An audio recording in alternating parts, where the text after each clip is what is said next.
Hello friends, welcome back to my YouTube channel speaking stars. मैं हूं आपकी astro friend Shivani. आशा करती हूं आप जहां भी हैं मस्त हैं, स्वस्थ हैं। इसी आशा के साथ आज का टॉपिक जिस पे हम बात करने वाले हैं वो है सैटर्न का ट्रांजिट, जो कि 29 मार्च को पाइसेस साइन में हुआ था। तो उसका प्रभाव आज हम जानेंगे कि बाकी के जो 3 साइंस बचे हैं, पार्ट 4 है ये उस वीडियो का, जो कि है Capricorn, Pisces and Aquarius.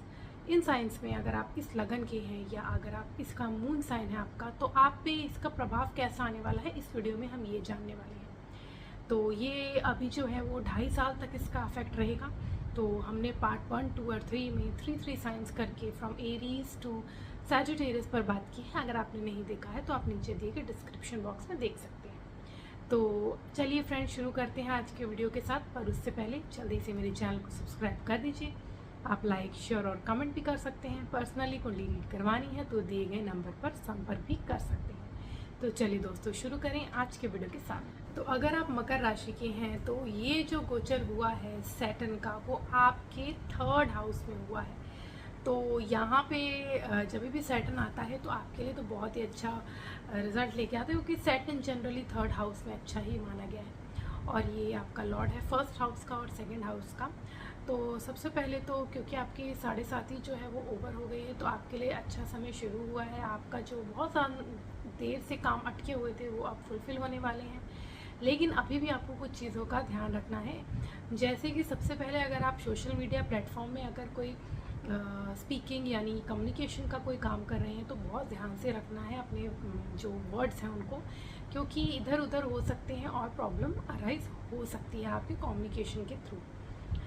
Secondly, आपके जो सिबलिंग्स हैं यानी कजन्स भी हो सकते हैं, सिबलिंग्स भी हो सकते हैं, उनके साथ हो सकता है जुड़ के आपको कोई हेल्प मिले, उनके साथ मिल के आप कोई काम करें। और क्योंकि जैसे मैंने बताया आपके 1st हाउस का भी लॉर्ड है, तो आप इस टाइम बहुत ज़्यादा एफर्ट्स लगाओगे। हो सकता है आपके काम में डिले हो, स्पेशली अगर आप ट्रैवल कर रहे हैं, उनके प्लान्स में डिले हो, जितना प्लान किया है थोड़ा सा डिलेज आ सकते हैं, हम कह सकते हैं। और यहाँ पे क्योंकि सबसे पहले इसका जो एस्पेक्ट है वो 5th हाउस में है। 5th हाउस जो हाउस होता है वो लव, रोमांस का होता है, पैशन का होता है। तो आपके क्या है ना, इस टाइम प्यार मोहब्बत के जो रिलेशनशिप होते हैं आपके, अगर आप यंग हैं, बिलवड है कोई, तो हो सकता है इतना अच्छा आपका रोमांटिक रिलेशनशिप ना रहे। और अगर आपने बहुत ज़्यादा सीरियस नहीं है रिलेशन को लेके, तो वो टूट भी सकते हैं, ब्रेकेज भी आ सकते हैं। सेकेंडली, अगर आप शादीशुदा हैं, आपके बच्चे हैं, तो आपके अपने बच्चों की स्टडीज़ पे ध्यान देना है, उनकी जो हेल्थ है उस पे ध्यान देना है। उसमें प्रॉब्लम हो सकती है, थोड़ा ऊपर नीचे हो सकता है, ब्रेकेज आ सकती है।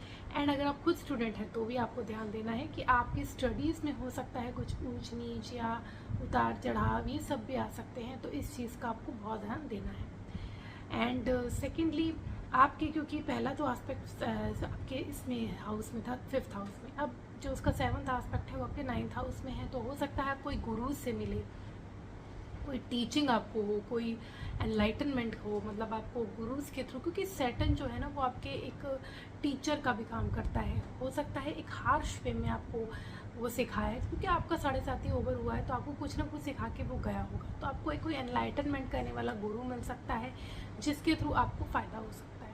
तो यहाँ पे इसका भी चांसेस हैं, long distance travel, foreign travel के चांसेस बहुत ज़्यादा हैं। आप हो सकता है किसी मतलब अपने एल्डर्स के साथ, मतलब आपके जो घर में बड़े बुजुर्ग हैं उनके साथ कहीं जाएं, उनके साथ उनको यात्रा में लेके कहीं जाएं, इस सब के चांसेस हैं। तो यहाँ पे अब जो उसका एस्पेक्ट है वो आपके 12th हाउस में है। तो 12th हाउस जैसे मैंने बताया फॉरेन डिस्टेंस का, ट्रैवल का होता है, तो ट्रैवल कर सकते हैं आप। एक्सपेंसेस आपके इस टाइम इंक्रीज़ होने वाले हैं। अगर आप फॉरेन से जुड़ के कोई काम कर रहे हैं तो यहाँ पे आपके इंक्रीमेंट होने के चांसेस है या फ़ायदा होने के चांसेस है। लेकिन जैसे मैंने बताया हर काम में आपको थोड़ा सा डिले इन चीज़ों में देखने को मिलेगा, तो उसके वजह से हताश मत होइएगा। आपके 7.5 का टाइम ओवर हो गया, आपको अब रिज़ल्ट धीरे धीरे मिलने लगेंगे, थोड़ा टाइम लगेगा लेकिन रिज़ल्ट ज़रूर मिलेंगे। तो इन टोटल आपका जो टाइम है वो अच्छा रहेगा। आप मेहनत करेंगे तो आपको उसको फल मिलेगा। तो अपनी मेहनत मत करिएगा कम, आपको रिज़ल्ट ज़रूर मिलेगा। तो आपको क्या करना है, हनुमान चालीसा करना है डेली। और अगर डेली नहीं करते, ट्यूसडे सैटरडे को ज़रूर कीजिए, उनके मंदिर जाइए, तो आपका ये जो समय अच्छे से निकलेगा। अब हम बात करेंगे कुंभ राशि वालों की, कुंभ लगन वालों की। अगर आप कुंभ राशि या कुंभ लगन के हैं तो आपके लिए ये जो शनि का गोचर है वो आपके दूसरे भाव में हुआ है और ये आपके फर्स्ट और 12th हाउस का लॉर्ड हो गए हैं। तो सबसे पहले तो आपके एक्सपेंसेस काफ़ी होने वाले हैं इस टाइम। आपके फैमिली इश्यूज अराइज हो सकते हैं, कुछ प्रॉब्लम्स हो सकती हैं। आपके खान पान को बहुत आपको ध्यान रखना पड़ेगा, नहीं तो आपकी हेल्थ रिलेटेड इश्यूज सफ़र करने को मिल सकते हैं। एंड आपका फोकस इस टाइम फैमिली में रहेगा स्पेशली, क्योंकि यहाँ से आपका सेकंड हाउस में है एंड सेकेंडली आपके 4th हाउस को एस्पेक्ट करा है। तो आपके मदर के प्रति आपको बहुत ज़्यादा ड्यूटीफुल रहना चाहिए। आपको उनका जो भी वो मतलब काम आपको बोले आपको टाइम पे करना चाहिए, उनके प्रति रिस्पेक्टफुल रहना चाहिए, उनके साथ बॉन्ड अच्छी रखनी चाहिए। इन जनरल फैमिली मेम्बर्स के साथ भी बॉन्ड अच्छी रखनी चाहिए। आपके कार्मिक डेट जो है इस टाइम आपके फुलफिल होने वाले हैं, मतलब ख़त्म होने वाले हैं। आप मतलब कुछ ना कुछ उनके लिए करोगे तो आपके लिए अच्छा रहेगा।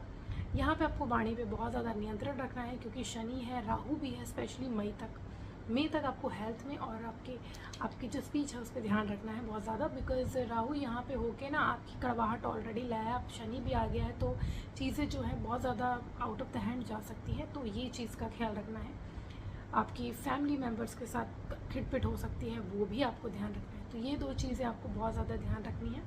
अगर हम बात करें तो आप इन्वेस्टमेंट के लिए बहुत ज़्यादा इस टाइम चाह रहे होगे कि इन्वेस्टमेंट करें, अपना कुछ ना कुछ सोच रहे होंगे करने का। एंड क्योंकि यहाँ पे आपका जो सैटर्न है वो 8th हाउस में एस्पेक्ट कर रहा है, तो आपको यहाँ पे इस चीज़ का ध्यान रखना है कि आपकी अगर आप माइनिंग में हैं या ऑयल पेट्रोलियम फील्ड में हैं, एस्ट्रोलॉजर हैं, कोई भी ऐसी फील्ड जो मतलब बहुत ज़्यादा हिडन रहती है, जैसे रॉ एजेंट है या ऐसी कोई फील्ड है, तो उसमें आपको तरक्की देखने को मिलेगी। ट्रांसफॉर्मेशन का टाइम है। हो सकता है इन लॉज से आपको मदद लेनी पड़े या वो आपसे मदद लें, ऐसा भी होने के चांसेस हैं। तो रेसिप्रोकेट है, वो डिपेंड करता है आपका सैटर्न आपके जो नेटल चार्ट है उसमें उसका कैसा प्रभाव है। अगर अच्छा है आपके नेटल चार्ट में तो आपको ज़्यादा अच्छा प्रभाव देखने को मिलेगा। अगर थोड़ा प्रॉब्लमेटिक है तो ये जो प्रॉब्लम्स हैं वो ज़्यादा देखने को मिलेंगी। लेकिन आपके तरक्की का टाइम है, क्योंकि आपके सेकंड हाउस में है, तो बेशक आपके सेविंग्स इतनी ज़्यादा क्रिएट नहीं होंगी, लेकिन जो है वो स्टेबल रहेंगी। यहाँ पे वो आस्पेक्ट कर रहा है आपके 11th हाउस को, विच इज़ वेरी गुड, क्योंकि इनकम जब भी 11th हाउस में सैटर्न होता है, एस्पेक्ट होता है, तो वो आपको इनकम जनरेट करने के सोर्सेस देता है। लेकिन साथ ही साथ आपके जो फेक पीपल हैं, टॉक्सिक पीपल हैं आपके जो सर्कल में, कनेक्शन में, जो मतलब आपके पीठ पीछे आपके लिए हंसते हैं या मतलब आपको दिखाते हैं कि वो सही हैं, तो वो डिलीट होने वाले हैं आपके लाइफ से। आपको फ़ायदा होगा वहाँ से। आपके डिलेज सैटर्न ज़रूर करवाता है गेम्स में, लेकिन आपके फ़ायदे ज़रूर होंगे।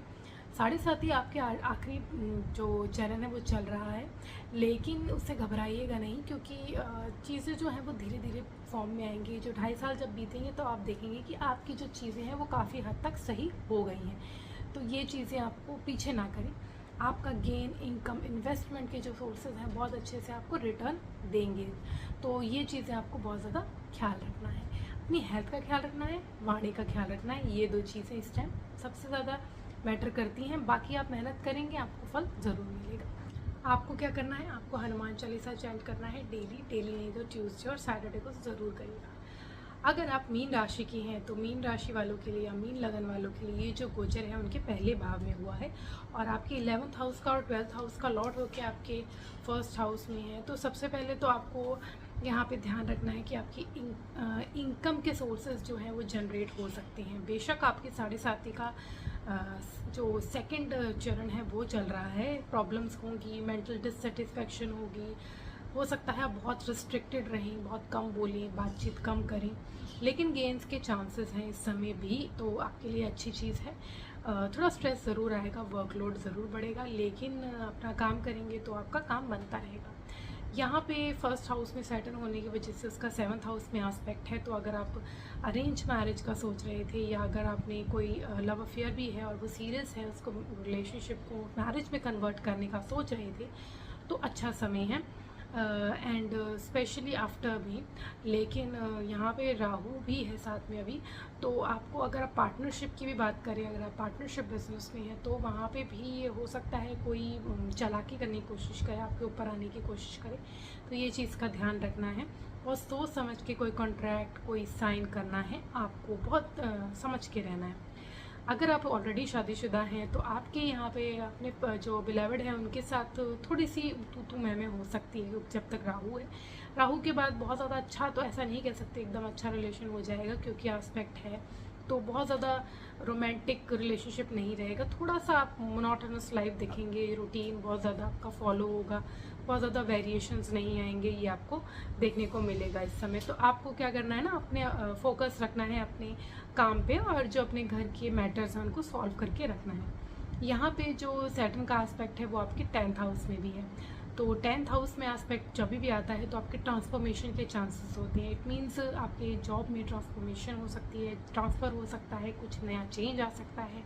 अगर आप गवर्नमेंट जॉब में हो स्पेशली तो हो सकता है कि आपके कुछ वेरिएशंस आए, या हो सकता है कि आपके क्योंकि सैटर्न एस्पेक्ट कर रहा है तो जब भी वो 10th को एस्पेक्ट करता है तो काम आपके वर्कलोड बढ़ा देता है, लेकिन आप कह सकते हो आपको गेंस भी दे के जाता है। और आपका तो 11th हाउस का वो लॉर्ड है, तो कहीं ना कहीं आपके गेंस के चांसेस, आपके कांटेक्ट बढ़ने के chances and contact through your seniors जो है कुछ ना कुछ फ़ायदा दे के जा सकता है। तो अपने सीनियर्स की हम रिस्पेक्ट करना, और जब भी काम पे जाओ तो हो सके तो उनको गुड मॉर्निंग या जो आप मतलब आप उनको ज़रूर विश कीजिए, ताकि आपकी जो चीज़ें हैं वो स्मूथली बनी रहें, और अपने बड़े बुज़ुर्गों का आशीर्वाद भी लेते रहें, तभी आपके काम में भी और आपकी लाइफ में भी सुधार रहेगा। तो ये चीज़ें आपको बहुत ज़्यादा मेंटेन करके रखनी है। यहाँ पे जैसे हमने बोला आपके फर्स्ट हाउस में है तो उसका थर्ड हाउस में भी एस्पेक्ट है। तो अगर आप कम्युनिकेशन के फील्ड में हैं, मीडिया की फील्ड में हैं, तो यहाँ आपको गेंस देखने को मिल सकते हैं। तो it is a good time for your increasing your communication, increasing your contacts, having मतलब आपका जो, अगर आप मीडिया के फील्ड में भी हैं तो वहाँ पे भी आपका जो है प्रभुत्व बढ़ने वाला है। लेकिन क्योंकि जैसे मैंने बताया कि आपकी 7.5 चल रही है तो चीज़ें इजी नहीं होंगी, बहुत हर्डल्स आएंगे। आप हिम्मत मत हारिएगा और अपनी हेल्थ का बहुत ख्याल दीजिएगा, क्योंकि आपको हो सकता है बहुत डिससेटिस्फेक्शन हो, मेंटल स्ट्रेस हो, इन सब चीज़ों के बहुत ज़्यादा चांसेस हैं। तो आप मेडिटेशन करना, हनुमान चालीसा चैंट करना, और सैटरडे ट्यूसडे को मंदिर जाओ, हनुमान जी के प्रसाद चढ़ाओ, टीका लगाओ उनका। तो ये चीज़ें जो हैं वो आपको कुछ चीज़ें ईजिली करने को हेल्प करेंगी। तो फ्रेंड्स, इसी के साथ हमारा जो सैटर्न का ट्रांजिट हुआ है 29 मार्च को, उसका इफेक्ट जो 2.5 साल तक रहेगा, उसका जो प्रभाव है वो हम जिसके हमने जाना फ्रॉम एरीज टू पाइसेस, सारे साइंस का हम जान चुके हैं। तो अब मैं नेक्स्ट टॉपिक के साथ मिलूंगी आपको बाद में। तब तक के लिए ओम शांति, thank you and take care.